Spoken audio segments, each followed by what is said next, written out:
Let's now take you live to the Supreme Court buildings where Chief Justice David Maraga is currently speaking on the state of the judiciary. In other arms of government, crippling the operations of the judiciary by starving it of funds, that our Constitution established the Judiciary Fund under Article 173 of the Constitution and directs the Treasury to deposit the Judiciary Fund in the Judiciary Fund account. But that's not what the Treasury is doing.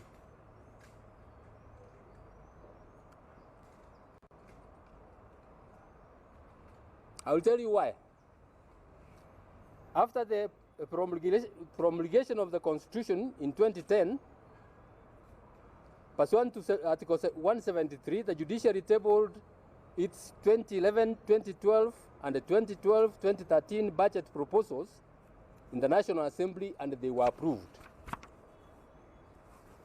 It is important to note that in the year 2013-2014, the National Assembly allocated the judiciary 17.827 billion shillings, representing 0.99 of the national budget, the highest budget allocation that the judiciary has ever received. You will see later that there are some, there's a time the judiciary was given 18 point something billion. But I'm saying this one was the highest because in relation to the budget of that year, that was the highest. The following year, however, the acting registrar of the judiciary was directed to take the judiciary budget estimates to the Treasury, and the judiciary was, after that, put under the category of governance, justice, law, and the order sector, which most people refer to the GJ laws, comprising of the Ministry of Internal Security, Police, the AG's office, IEBC, prisons, and other government departments. Some of the portions of this institution's budget is normally ring-fenced. My people tell me that when they go to those budget negotiations, they are told this amount is ring-fenced.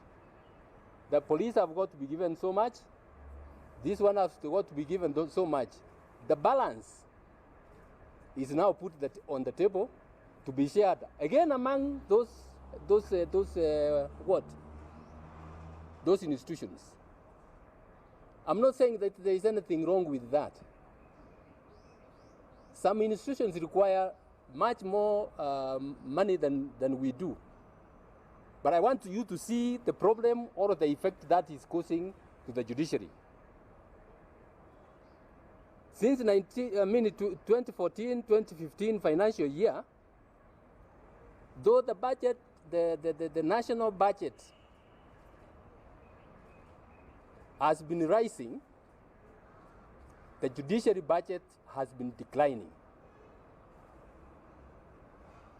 I don't have the percentages for quite a number of years here because the systems were down.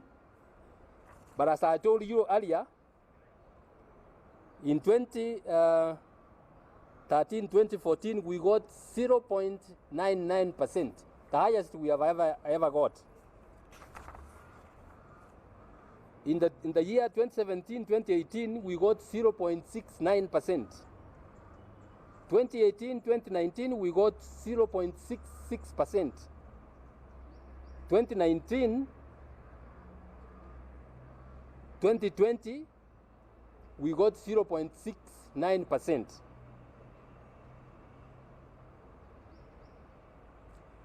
Now, as the judiciary budget is dwindling,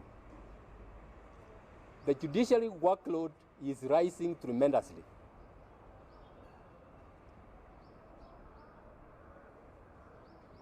And that is what is putting us in very, very serious problems. Admittedly, we Kenyans, we are a very, very litigious nation. an average of 400,000 cases are filed in our courts every year. With the manpower we have,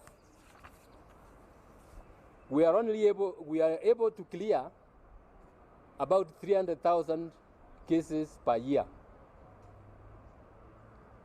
You can do your arithmetic and you will see that the backlog will continue piling up, and that's why we have serious problems. So with the kind of budget going down, you will recall the last financial year we were given 50 million shillings for development. It is after there was an outcry that we got some money under the supplementary budget.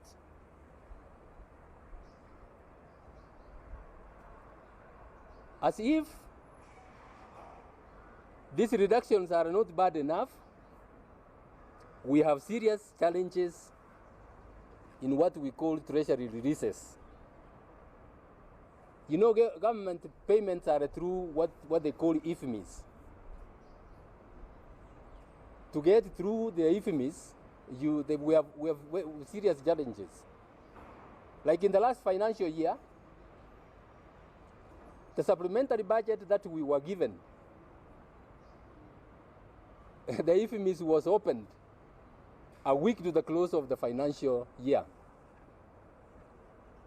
Fortunately, we had done quite our paperwork, and we were able to access quite a chunk of that money. But we were not able to exhaust it. Not because we didn't need it, but because the period the IFMIS was opened was simply too short. After a long struggle, we have now got the Judiciary Fund regulations passed by Parliament, and now the Judiciary Fund is fully operational.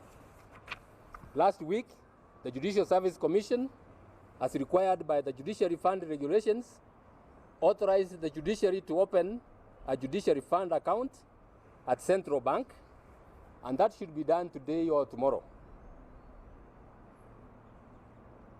I am appealing that from tomorrow, let whatever the Treasury wants to give us be deposited into that account, so that we are able to manage our affairs as the Constitution requires us to manage.